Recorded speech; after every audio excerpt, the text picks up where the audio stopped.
Vous êtes de plus en plus nombreux à nous suivre et à participer à l'évolution de la chaîne Afrique N24, et sincèrement nous tenions à vous en remercier.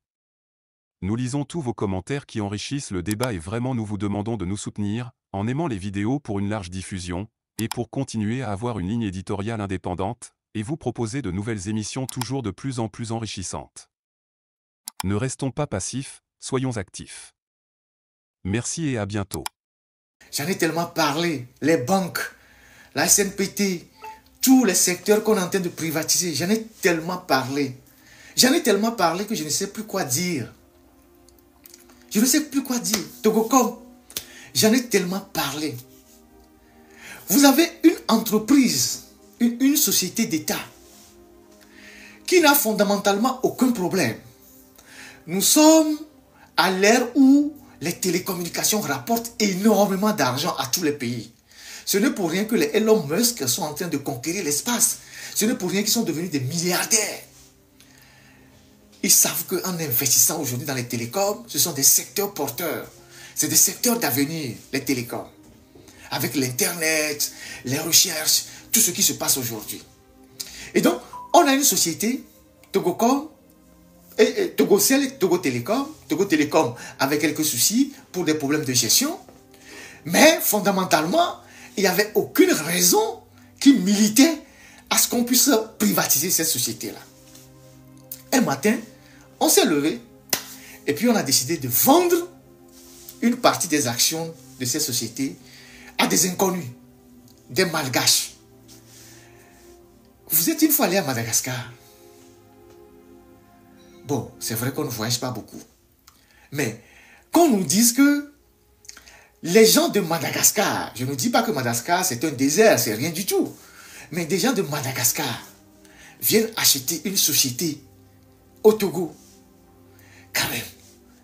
Et donc, on se lève un matin et puis on nous dit que la société est privatisée. On a vendu 51% de nos actions à des malgaches, à une société malgache qu'on appelle le groupe Action. Mais avant qu'on arrive au groupe Action, on a créé une société bidon au capital de 10 000 francs. Une société au capital de 10 000 francs qui a racheté une société d'État qui a des milliards. Donc, on a créé une société comme ça, bidon, qu'on appelle Agou Holding. Agou Holding. Est-ce que vous posez la question de savoir au Togo, qui parmi nous les Togolais a un lien particulier avec Agou? En matière de journalisme et de journalisme d'investigation, il y a des indices qui conduisent à des gens qui au Togo a un lien très, très, très, très particulier avec Agou. Donc on crée une société bidon qu'on appelle Agou Holding, au capital de 10 000 francs, qu'on a logé dans une villa sale à Djidjolé là-bas, en face de la pharmacie Djidjolé, entre la clinique Sauveur et un bâtiment là-bas. Et cette société Agou Holding, qui a un capital de 10 000 francs, a acheté Togocel, qui lui a un capital de milliards, à plusieurs milliards. Vous voyez déjà le contraste. Après, on fait la privatisation et on dit oui, la ministre Sina Lawson qui tape déjà 10 ans ou 12 ans au ministère de l'économie numérique, elle est sortie nous dit, effectivement, on a privatisé Togo Télécom, Togocom, l'État garde 49% des actions et que l'État ne permettrait pas n'importe quoi. Et que l'État ne va pas permettre aux nouveaux repreneurs de faire de n'importe quoi. Et que l'État va garder un œil sur la gestion de cette société-là.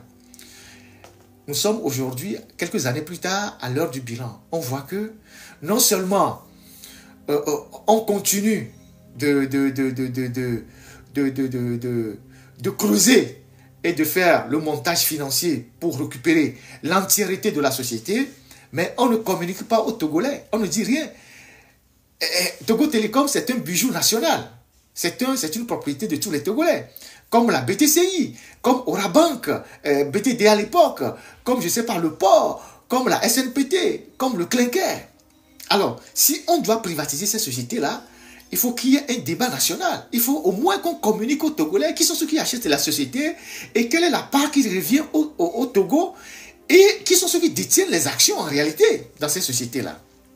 Aujourd'hui, quand vous fouillez tout ce qui se passe autour de Togocom là, tout ce que vous voyez là, le micmac, tout ce que vous voyez là, qui se passe là, vous allez chercher, ça revient toujours à une même personne. Ça revient à une même personne. C'est un montage financier. Ça revient à une même personne. Et je peux vous dire avec certitude que il y a des domaines dans lesquels Faure Gnassingbé, qui est le chef de l'État au Togo, a gardé une emprise depuis des années. D'abord, le domaine des mines, le domaine de l'énergie et le domaine des télécommunications. Ce sont les trois postes qu'on a mis ensemble pour faire de son ministère, quand il devait rentrer au gouvernement en 2003, rappelez-vous, quand Faure Gnassingbé devait rentrer au gouvernement en 2003, c'est ce poste-là qu'on lui a donné. C'est comme Karim Wade, au temps de son père, qui a eu le ministère du ciel et de la terre, c'est comme ça qu'on l'appelait au Sénégal. Faure Gnassingbé, quand on devait le nommer ministre, il a été ministre des postes, ministre de l'énergie, des mines, des postes et télécommunications. Et depuis, il n'a jamais lâché les trois secteurs. Il a toujours mis ses hommes sûrs dans les trois secteurs. Dans les trois secteurs. Rappelez-vous, quand les Juifs ont quitté, les Juifs tunisiens ont eu des problèmes après la privatisation, comment s'appelle, le colonel Panassa avait fait l'audit.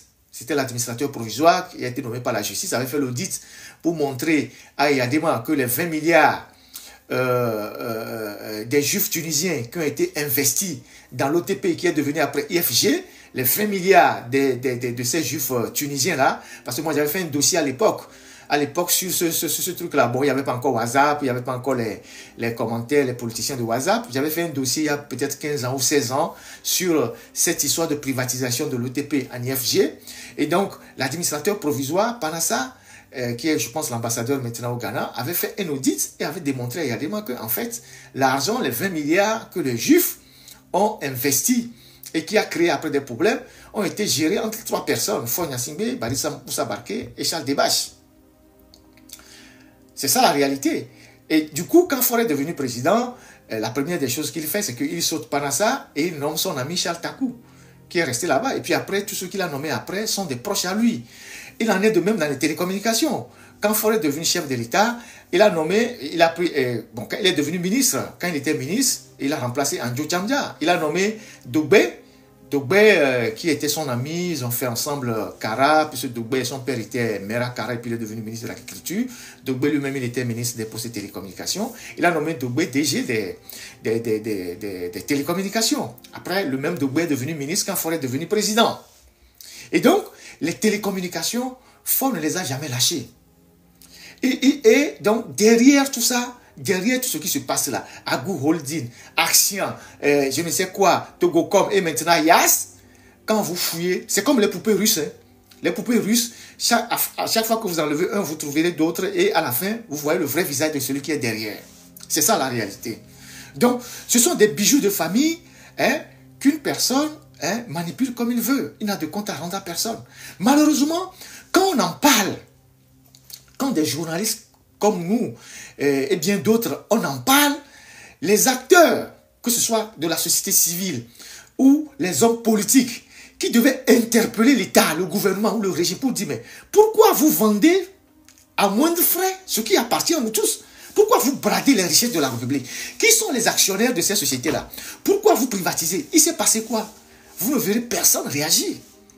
Même ceux qui sont partis à l'Assemblée nationale ont siégé pendant des années députés ou ceux qui y sont de quelque manière que ce soit, personne ne demande à l'État pourquoi vous vendez ces bijoux de famille. Parce que Togocom c'est quoi? Togocom c'est du vent. C'est-à-dire c'est l'argent qui vient de la poche de tous les Togolais, des contribuables togolais.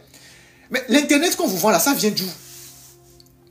Les crédits de communication qu'on vous vend, ce n'est pas quelque chose que vous touchez, ce n'est pas quelque chose de palpable, ce n'est pas un objet dur que vous touchez. On vend quelque chose qui est fondamentalement juste de l'air ou du vent, Et on se fait des milliards de bénéfices. Et les Togolais n'ont rien dans tout ça. Les Togolais n'ont rien dans tout ça. Les gens se sont arrangés entre eux pour privatiser, faire des montages financiers et privatiser un certain nombre de secteurs du pays. Ils mettent leurs amis devant, ils mettent des pantins devant et eux-mêmes, ils sont derrière et tirent les ficelles. C'est ça la réalité de Togocom. Et bon, la peur que moi j'ai aujourd'hui, c'est que au niveau de Togocom qui est devenu YAS, sans qu'on ne consulte aucun Togolais sur ce nom-là, d'où ça vient, qu'est-ce que ça représente dans notre terroir et tout ça. La peur que j'ai aujourd'hui, c'est que demain, on va aller à la justice dire aux 309 agents de Togo Télécom qui sont actuellement en procès avec le groupe Togocom, on va leur dire que l'entreprise n'existe plus et qu'on ne va pas leur payer leurs droits. Ça s'est déjà passé dans d'autres groupes qui ont fait faillite au Togo. On va leur dire que l'entité, juridiquement, que l'entité Togocom n'existe plus. Et maintenant, ils sont à YAS et que YAS n'est pas disponible à leur payer ce qu'ils sont en train de faire là-bas. Donc, avant que les gens de Togocom ne décident de changer le nom de ce label-là, qu'ils ont consulté, est-ce à dire qu'ils ont acheté aujourd'hui la majorité des actions qui leur donnent la latitude de faire tout ce qu'ils veulent de la boîte? C'est des questions légitimes qu'on doit se poser. Et pas seulement des journalistes. Tous les Togolais doivent se poser ces questions. Beaucoup plus encore les acteurs politiques et ceux de la société civile. Ils doivent demander des comptes aux dirigeants. C'est parce que personne n'a le courage d'interpeller le régime à travers des éléments probants, des chiffres, des données, que le régime fait ce qu'il veut. Les hommes politiques, souvent c'est les slogans, c'est tout. Les hommes de la société civile, bon, ils font les efforts qu'ils peuvent faire, ils n'ont pas suffisamment de moyens, mais ça n'empêche qu'on puisse faire des enquêtes et interpeller le régime. En Côte d'Ivoire, il y a le parti de Gbagbo, incarné par, comme Gbagbo lui-même, il est un peu âgé, incarné par Kone Katina, qui chaque semaine invite la presse à un point de presse, à une conférence de presse. Il invite la presse. Kone Katina, il convie la presse au siège du parti chaque semaine pour se prononcer sur les sujets d'actualité, sur les sujets du pays. Ils parlent l'économie, ils parlent la dette, ils interpellent le recensement électoral, ceci, la sécurité. Ils évoquent des sujets. Et ça suscite des réactions du gouvernement, surtout s'il dit des choses qui ne sont pas exactes. Le gouvernement est obligé de sortir. La dernière fois, il a parlé de la dette. Il a accusé le gouvernement de Ouattara de prendre trop de dettes, d'endetter le pays. Ça a amené le directeur du Trésor ou de la comptabilité ivoirienne à aller sur NCI pour décrire toute la dette ivoirienne. Toute la structure de la dette ivoirienne. Il a été invité pour parler. Ça veut dire quoi? Il y a une action, il y a une réaction. Il y a une action, il y a une réaction. Ça veut dire que au niveau des acteurs politiques, mais on peut sortir de la paresse intellectuelle. Si effectivement il y a des ressources dans les partis politiques, on peut sortir de la paresse intellectuelle et interpeller le gouvernement sur les données, en mettant le gouvernement face à ses responsabilités devant le peuple. En disant, mais aujourd'hui, la dette du Togo, on est à presque 69%, ou bien 60 combien? Alors que la norme de l'UEMOA, c'est 70%. Pourquoi on est si endetté? Qu'est-ce qu'on a fait avec l'argent? Et le PPTE qu'on a obtenu, on a fait quoi avec tout cet argent? Pourquoi on est obligé aujourd'hui d'être endetté? Alors qu'on n'a pas de route, on n'a pas d'hôpitaux modernes, on n'a pas d'échangeurs, on n'a pas ci, on n'a pas ça. L'argent qu'on prend sur le marché là, ça va où? Alors, quand vous avez des ressources dans les partis politiques pour interpeller le gouvernement sur des faits, sur des questions techniques comme ça, le gouvernement est obligé de réagir. Parce que vous parlez à la population, vous mettez en difficulté le gouvernement devant la population. Non, le gouvernement est obligé de réagir. Mais, au niveau de nos partis politiques, visiblement, en dehors des conférences de presse, pour réclamer je ne sais pas quoi, il n'y a pas grand-chose. Comme si il n'y avait pas suffisamment de ressources humaines compétentes dans nos partis politiques qui aspirent à gouverner le pays demain pour poser les vrais problèmes ou poser les vrais diagnostics. En Côte d'Ivoire, ça se fait. En Côte d'Ivoire, ça se fait. Kone Katina, il interpelle le gouvernement chaque semaine. Il pose des problèmes. Il les met au dos. Et ça leur met une pression forte devant la population. Donc, voilà pour le cas de Togocom. Moi, je n'en dirai pas plus. Mais si vous cherchez celui qui est derrière toute cette manœuvre-là, qui tire les ficelles, qui prend les actions derrière en mettant des visages devant, vous pouvez retrouver cette personne facilement au Togo. Et vous tous, vous les Togolais, nous savons qui est cette personne-là. Le problème au Togo, c'est que on a tellement de gens incrédules dans notre pays que quand même vous dites des choses que eux ils ne savent pas, ils viendront vous dire, mais d'où est sortie cette information? Mais tout ce qui ne sait jamais, c'est-à-dire des choses qui ne se passent nulle part au monde là, ça se passe au Togo. Pourquoi vous ne le savez pas? Ou bien pourquoi vous feignez de ne pas le savoir? Pourquoi vous feignez de ne pas le savoir? Faure Gnassingbé, il gère aujourd'hui au Togo. Moi, quand je fais une comparaison dans le monde, Faure Gnassingbé, il contrôle financièrement aujourd'hui le Togo. Il a des intérêts dans tous les secteurs, comme la famille Suharto en avait en Indonésie. Vous connaissez les Suharto, pour ceux qui lisent l'histoire, vous connaissez les Suharto? Les Suharto ont dirigé l'Indonésie au moins une vingtaine d'années, peut-être même plus. C'était une famille, une fratrie qui avait la même mise sur toutes les richesses du pays. C'est comme les Obiang-Guema en Guinée équatoriale. Mais les Suharto, c'est l'exemple le plus probant. Et en Indonésie, dans les années 98, ce sont les étudiants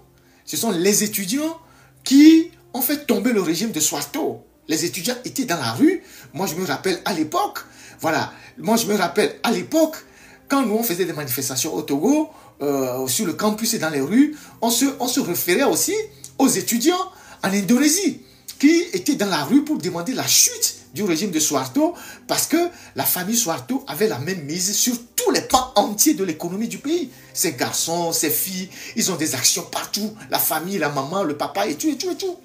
C'est une famille qui a régné sur l'Indonésie, je ne sais pas si c'est 20 ans ou 30 ans, mais une famille qui était ancrée dans le pays et qui avait pris le contrôle de toutes les richesses du pays. On est dans le même schéma aujourd'hui. Et donc, ces genres de choses, comme on ne peut pas le faire de façon flagrante, on trouve toujours des gens qui viennent porter les projets, on trouve des montages financiers, on met certains devant, alors que derrière, les vrais propriétaires sont derrière le rideau.